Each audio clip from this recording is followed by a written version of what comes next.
नमस्कार प्रिय विद्यार्थियों, आज हम उपभोक्ता की बचत का हिक्स द्वारा दिए गए दृष्टिकोण का अध्ययन करेंगे। पहले हम पढ़ चुके हैं कि मार्शल ने उपभोक्ता की बचत की अवधारणा को स्पष्ट करते हुए बताया कि एक व्यक्ति किसी वस्तु को प्राप्त करने के लिए जितनी मुद्रा खर्च करने को तत्पर होता है और वास्तव में जितनी मुद्रा वो खर्च करता है, उन दोनों के अंतर को ही उपभोक्ता की बचत कहते हैं। और वहाँ कुछ अवास्तविक मान्यताओं पर मार्शल का दृष्टिकोण निर्भर करता है।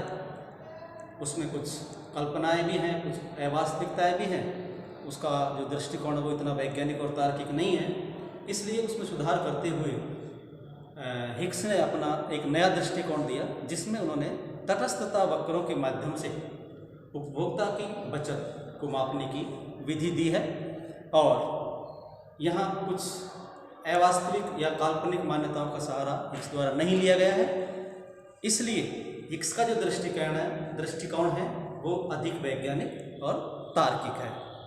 हिक्स द्वारा उपभोक्ता की बचत को माप को समझने के लिए हम हिक्स द्वारा दिए गए इस रेखा चित्र का उपयोग करते हैं। और इसमें हम देखते हैं कि रेखा चित्र में OX अक्ष पर x वस्तु की मात्रा और OY अक्ष पर मुद्रा की मात्रा को दर्शाया गया है। IC1 और IC2 दो तटस्थता या उदासीनता वक्र हैं। उदासीनता वक्रों के बारे में भी हम पढ़ चुके हैं कि ये दो वस्तुओं के ऐसे विभिन्न संयोगों को दर्शाते हैं जिनसे उपभोक्ता को समान संतुष्टि प्राप्त होती है। इसके अलावा MN कीमत रेखा है, जो किसी उपभोक्ता की दी हुई आय में दो वस्तु के विभिन्न संयोगों को खरीदने की सीमा को दर्शाती है। तो यहाँ रेखा चित्र से स्पष्ट है कि एक उपभोक्ता के पास कुल मुद्रा OM है, जबकि X वस्तु की कुल मात्रा ON है। यदि वो समस्त मुद्रा को खर्च कर दे तो वो अधिकतम ON मात्रा X वस्तु की खरीद सकता है।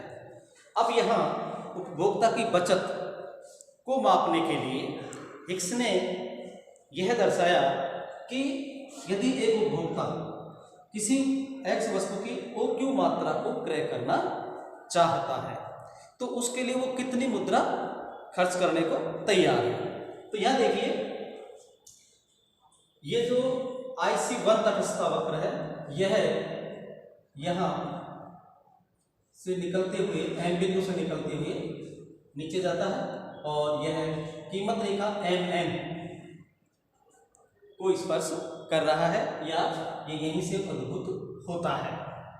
इसलिए इससे स्पष्ट है कि उपभोक्ता OQ मात्रा खरीदने के लिए मुद्रा की FR या MS मात्रा क्रय करने को तैयार हो जाता है, अर्थात इतनी मुद्रा खर्च करके भी वो OQ मात्रा प्राप्त करने के लिए तैयार है। लेकिन जब वास्तव में उपभोक्ता OQ मात्रा को खरीदता है तो वो अपनी कीमत रेखा, जो उसकी अधिकतम क्रय करने की संभावना को दर्शाती है, उस पर जाता है और इसी रेखा को जब हम ऊपर बढ़ाएंगे तो यह कीमत रेखा को R बिंदु पर पहुंचती है। और यहाँ एक दूसरा तटस्थ वक्र IC2 जो कीमत रेखा को P बिंदु पर स्पर्श करता है। अब यहाँ देखिए, उपभोक्ता इससे भी अधिक संतुष्टि प्राप्त कर रहा है और इसके लिए अब वो कितनी मुद्रा खर्च करनी पड़ेगी, तो यहाँ उसे मुद्रा खर्च करनी पड़ेगी FP या PF के बराबर या MP के बराबर, क्योंकि दोनों बराबर है, जितना MP है उतना ही PM। अब रेखा चित्र से उपभोक्ता की बचत कैसे निकालेंगे, तो यहाँ देखिए, वस्तु की मात्रा कितनी क्रय करना चाहते हैं, वस्तु की मात्रा OQ, और OQ मात्रा को क्रय करने के लिए वो कितनी मुद्रा खर्च करने को तैयार है, FR मुद्रा खर्च करने के लिए उपभोक्ता तत्पर है। और वास्तविक खर्च कितना है, अर्थात कितनी मुद्रा वो वास्तव में खर्च करता है। तो अब यहाँ पर जब वो संतुष्टि प्राप्त कर रहा है तो वो सिर्फ PF या FP मुद्रा खर्च करता है। तो ये इसकी प्रत्याशित मुद्रा जिसको खर्च करने को तैयार है FR, और ये वास्तविक मुद्रा जिसे खर्च करता है FP। और हम ये पढ़ चुके हैं कि उपभोक्ता की बचत प्रत्याशित और वास्तविक कीमत का या मुद्रा का अंतर है।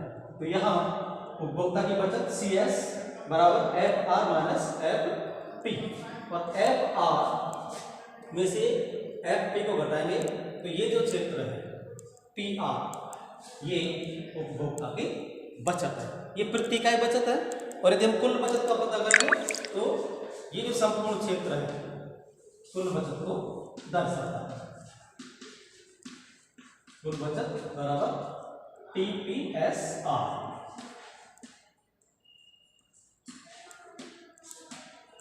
यह है हिक्स द्वारा उपभोक्ता की बचत को माप करने की विधि। इसमें हिक्स ने जो मुद्रा की मात्रा के द्वारा उपभोक्ता की बचत का माप किया है वो तटस्थता वक्रों की सहायता से किया है। और तटस्थता वक्र का जो विश्लेषण है वो अपने आप में एक वैज्ञानिक और तार्किक विश्लेषण है। इसलिए यहाँ हिक्स द्वारा तटस्थता वक्रों के द्वारा उपभोक्ता की बचत की जो माप की विधि है वो मार्शल की तुलना में अधिक वैज्ञानिक और तार्किक है। धन्यवाद।